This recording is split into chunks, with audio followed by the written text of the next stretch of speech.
While headlines scream about border walls and inflation, a quieter war is being waged, not overseas, but right here at home. It's a war on wages, on public jobs, on the very infrastructure that holds this country together. And leading the charge are Donald Trump and Elon Musk. This isn't just about cutting costs or streamlining bureaucracy. It's about dismantling the American middle class piece by piece under the disguise of efficiency and freedom. From slashing the wages of federal contractors to gutting public institutions like Amtrak and the Postal Service, they are redrawing the map of who gets to survive in this economy and who gets crushed. But it goes deeper. Deportations that crash foreign economies, remittance shutdowns that destabilize entire regions, federal job purges that hollow out basic services. If we don't see it for what it is, by the time we do, it may already be too late. The truth is unraveling fast. Subscribe so you don't miss the next move. First, let's take a look at how wages are being cut secretly. One of the most brutal wage cuts in recent US history didn't happen on TV. There was no debate in Congress, no protest in the streets. It was quiet, cold, and calculated. And it came straight from the Trump White House. Here's what happened. Trump ordered the Department of Labor to cancel a rule that had protected wages for people working under federal contracts. These aren't government employees, but regular folks working in government buildings, security guards, cleaners, food workers, landscapers, and more. Under President Obama, a rule was made to ensure these workers get paid at least $13.30 per hour back in 2014. Over time, it went up with inflation, reaching $17.75. Not great, but better than the federal minimum wage, which hasn't moved from $7.25 in over a decade. Then Trump came in and ripped it all away. While Trump accelerated the cuts, efforts to reduce contractor wage protections had been debated for years by fiscal conservatives who saw them as inefficient. Just like that, the minimum wage for federal contractors was erased. Workers who had finally gotten a break saw their pay slashed overnight. It dropped back to $13 or even less, even though rent, gas, and groceries kept going up. This was a deliberate move to crush wage protections, and it hit the most vulnerable workers hardest.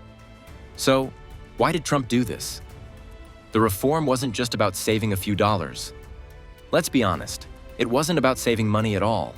This was about power. Trump didn't hold a press conference to celebrate this. His team didn't go on the news to explain it. They slipped it through quietly, buried in bureaucratic language, so most people wouldn't even notice. But workers noticed.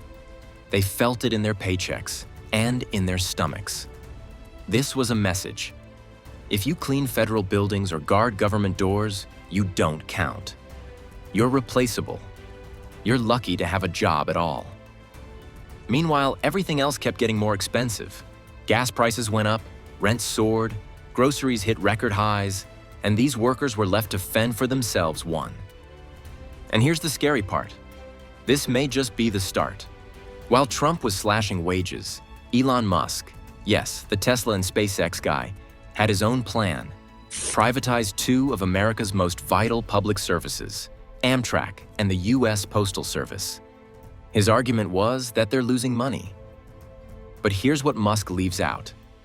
These services weren't designed to turn a profit. They were built to serve everyone.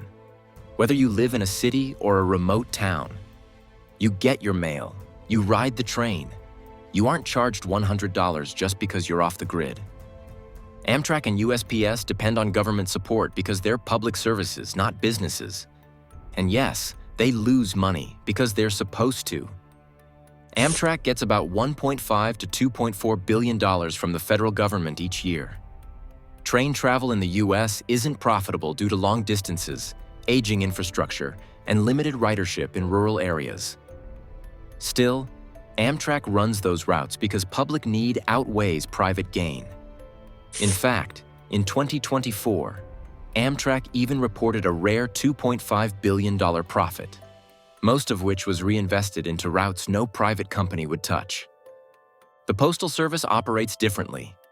It doesn't get taxpayer dollars for day-to-day operations, but still struggles financially. Why? In 2006, Congress passed a law requiring USPS to prepay 75 years' worth of retiree health benefits. No other agency or business has this rule. That accounting trick alone caused billions in losses, even though USPS remains one of the most used and trusted institutions in the country. In short, both Amtrak and USPS are vital public services that don't make a profit and never were meant to. They survive because the government keeps them going, not because they earn enough on their own. Let's be clear. Amtrak and USPS are the backbone of American commerce, communication, and connection. In 2023, Amtrak carried over 28 million passengers to more than 500 destinations.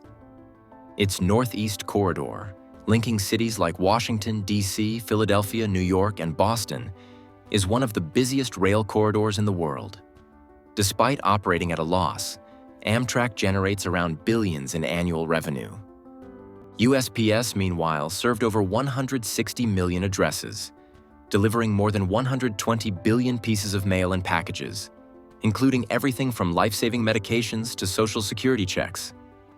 And it did all this on a $78 billion budget, funded almost entirely through postage, not taxes, while employing more than 635,000 people, many of them veterans.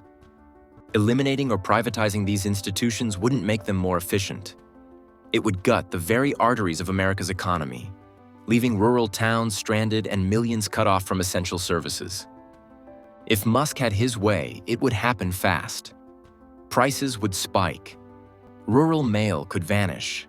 Trains would serve only the wealthy. That's not innovation. That's robbery dressed up as progress. And the cruel irony? Musk's empire was built on public money. SpaceX thrives on NASA contracts. Tesla took government subsidies for years. Now he wants to dismantle the very system that helped him rise. Let's not kid ourselves. When billionaires like Musk talk about efficiency, they really mean cut costs, boost profits, and let regular people deal with the fallout. Take the Postal Service. It's not just about mail. Small businesses use it to ship products. If it's privatized, say goodbye to cheap shipping. Say goodbye to 6-day delivery. Say goodbye to service in rural America. Why? Because private companies don't care about access. They care about profits. The same goes for Amtrak. Yes, it's not always perfect, but it connects communities. It gives working people affordable ways to travel for work, for family, for healthcare. Strip it down for profit, and suddenly, trains become a luxury. Musk doesn't want to fix these systems. He wants to own them. He wants to buy what our tax dollars built and make you pay again just to use it. While all this was happening, the Trump team was also going after another target: migrant workers. Here's a fact you won't hear on cable news. In 2024, Mexico got $64.7 billion from remittances, which was money sent home by people working in the US. These are cooks, cleaners, farm workers, roofers, drivers. They do the hard jobs nobody wants, and they send money to keep their families alive. And it's not just Mexico. Countries like Nicaragua, Honduras, El Salvador, Haiti, and Jamaica rely on these remittances. For some of them, it makes up over a quarter of their entire economy. But what did the Trump administration do? They cracked down on immigrants, more deportations, more raids, more fear. They tried to shut down the very system that keeps parts of Latin America from collapsing and helps the US economy keep running. Migrant workers pay taxes, over $11 billion a year. They work long hours for low pay. They keep our restaurants, farms, and construction sites going. And they still send money home. Kicking them out isn't protecting America. It's destroying it from the inside out. Step back and look at the full picture. Wages for workers? Cut? Public services? Being sold off? Migrant labor? Attacked. What does that tell you? This isn't about bad policy. This is a full-on strategy to squeeze the working class while billionaires rake in more. It's about stripping down what's left of the middle class, silencing the poor. And they're counting on you not to notice. When Trump and his allies crack down on undocumented workers and start slashing the legal pathways to live and work in the United States, there's a silent economic explosion happening that nobody talks about on cable news. It's not just about who stays and who goes. It's about the billions of dollars these workers send back home. Money that keeps entire countries afloat. In 2024 alone, Mexico received almost $65 billion in remittances. That's more than it earns from oil exports. And it's not just Mexico. Countries like Guatemala, Honduras, El Salvador, and even Haiti rely on these remittance flows for a quarter or more of their entire economies. These aren't luxury transfers. This is rent money, groceries, school fees, medical bills. These are the lifelines keeping poverty, crime, and social collapse at bay. Now imagine what happens when those flows stop. Deport thousands. Scare off millions more with militarized immigration raids. Suddenly, fragile economies on America's doorstep lose their financial oxygen. Unemployment soars. Food prices spike. Governments teeter. And then what? People start migrating again. Because they have to. The same crackdown that was supposed to solve illegal immigration ends up creating an even bigger wave of it. It's a boomerang, one that hits the US harder each time it circles back. Now let's talk about the federal workforce purge. The Trump-Musk alliance wants you to believe that cutting government jobs is some noble act of budget discipline. But here's the truth. The size of the civilian federal workforce has barely changed in over 60 years. Even as the US population grew by 140 million. That's not bloat, it's restraint. In fact, adjusted for population, we now have fewer federal workers per citizen than we did in the 1960s. These are the people who process Social Security checks, inspect food, help veterans, issue passports, and protect the environment. They're not red tape, they're the system. So why the cuts? It's not about money. It's about ideology.